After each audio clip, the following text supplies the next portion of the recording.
यह कहानी है दो मेढकों की, जिसमें एक पतला था और दूसरा मोटा। दोनों जंगल के एक छोटे से तालाब में साथ रहा करते थे।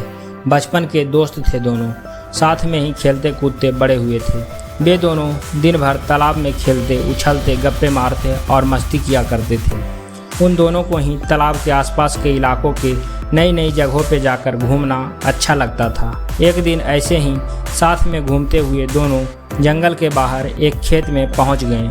वहां उन्होंने देखा कि एक ग्वाला अपने गाय से दूध निकाल रहा था। उन्होंने कभी भी किसी को ऐसे दूध निकालते हुए नहीं देखा था।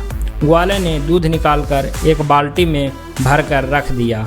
वे दोनों उस दूध को देखकर बड़े आश्चर्य में थे, क्योंकि उन्होंने आज से पहले यह कभी नहीं देखा था। उन्होंने तो जंगल में केवल तालाब का गंदा पानी ही देखा था। कुछ देर सोचने के बाद उन दोनों ने डिसाइड किया कि ये सफ़ेद पानी में तैरने का मज़ा ही कुछ और होगा। यह सोचकर उन दोनों ने एक साथ बाल्टी में छलांग लगा दी। वहाँ जाकर वो देखते हैं, अरे वाह, सफ़ेद पानी! हमने तो यह कभी देखा ही नहीं। ये क्या चीज़ होती है? दोनों को मज़े करने तो पसंद थे ही, वे दोनों वही मस्ती करने लग जाते हैं। वे तैर रहे होते हैं, कभी वो गोता मार रहे होते हैं, वे निकल रहे होते हैं। खूब उछल कूद करने के बाद, पूरे मज़े करने के बाद, वो जो मोटा वाला मेढक होता है वो कहता है, चल यार, अब घर जाने का टाइम आ गया, जंगल वापस चलते हैं। वो पतला मेढक भी कहता है, हाँ यार, चल वापस चलते हैं। वे दोनों बाल्टी से बाहर छलांग लगाने की कोशिश करते हैं, पर वो बाल्टी बहुत बड़ी होती है। वे छलांग लगा नहीं पाते।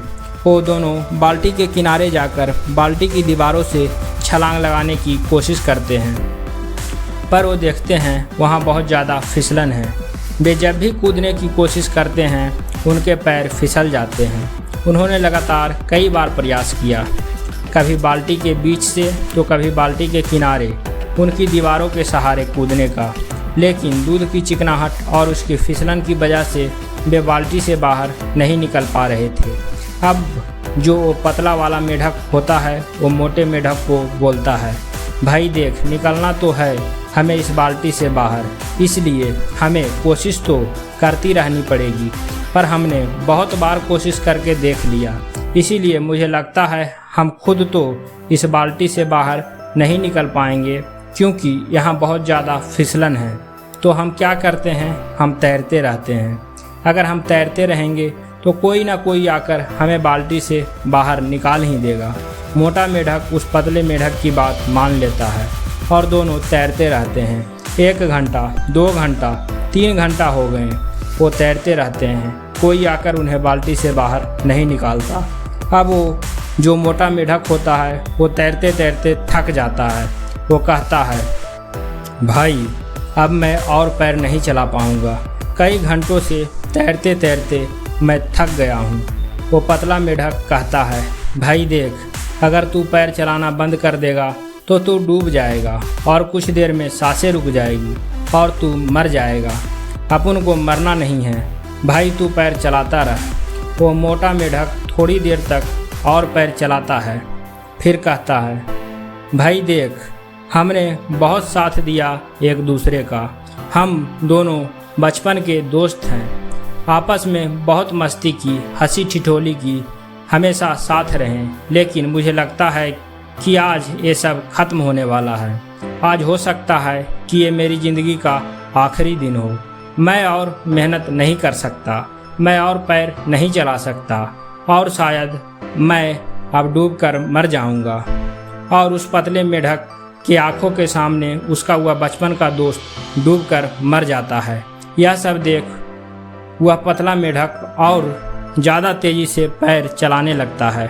उसके अंदर आग लग जाती है कि अब कैसे भी करके मुझे इस बाल्टी से बाहर निकलना ही है। मुझे हार नहीं माननी, अगर मैंने भी हार मान ली तो मैं भी मर जाऊंगा। उसकी आंखों से आंसू निकल रहे हैं और वो और तेज़ी से पैर चलाता जा रहा है। लेकिन जैसा कि हम सब जानते हैं कि अगर थोड़ी देर तक दूध को चलाया जाए तो उसमें से मक्खन बाहर आने लगता है, और बिल्कुल ऐसा ही हुआ, क्योंकि बहुत घंटों से वो दोनों मेढक उस दूध में पैर चला रहे थे, इसीलिए उस दूध से मक्खन बाहर आने लग जाता है। साथ ही कुछ घंटों से रखे रहने की वजह से दूध कुछ जमने भी लगता है, दही जैसा शेप लेने लग जाता है। दूध के जमने और मक्खन के बाहर आ जाने से मेढक देखता है कि दूध थोड़ा गाढ़ा सा हो गया है। अब वह पहले जैसा चिपचिपा नहीं रहा। वह उस मक्खन के ऊपर बैठकर पूरे जोर से एक छलांग मारता है और वो बाल्टी के बाहर आ जाता है। बाल्टी से बाहर आने के बाद कुछ देर तक तो उसे समझ नहीं आता कि आज उसके साथ क्या हुआ। उसका सबसे अजीज दोस्त, उसका बचपन का यार आज उसी की आंखों के सामने डूबकर मर गया था। और उसकी मौत क्यों हुई? क्योंकि उसने हार मान ली। अगर वो भी थोड़ी देर तक और पैर चलाता रहता, हार ना मानता, तो आज वो भी जिंदा होता, तो आज वो भी बाहर आ जाता। वो पतला मेढक बाहर निकलने के बाद जंगल जाता है। जंगल में जाने के कुछ दिन के बाद वह मेढक एक लेडी मेढक के साथ शादी कर लेता है। शादी के बाद उसके बच्चे होते हैं। वह अपने बच्चों का नाम अपने उस मोटे दोस्त के नाम पर रखता है और अपने बच्चों को रोज़ शाम को वह पतला मेढक यही कहानी सुनाता है कि मेरा एक मोटा दोस्त हुआ करता था जिसके साथ मैं पूरे जंगल में घूमा करता था। हम सुबह से शाम तक खेला करते थे। एक दिन हम दोनों एक बाल्टी से गिर गए जिसमें दूध था और मेरा जो दोस्त था उसने हार मान ली। क्योंकि उसने हार मान ली इसीलिए वो मारा गया।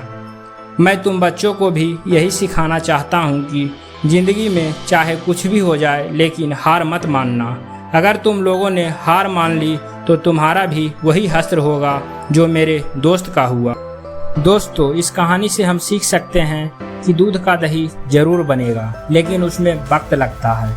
लेकिन अगर हमने वक्त से पहले हार मान ली तो हमारा भी वही हाल हो सकता है।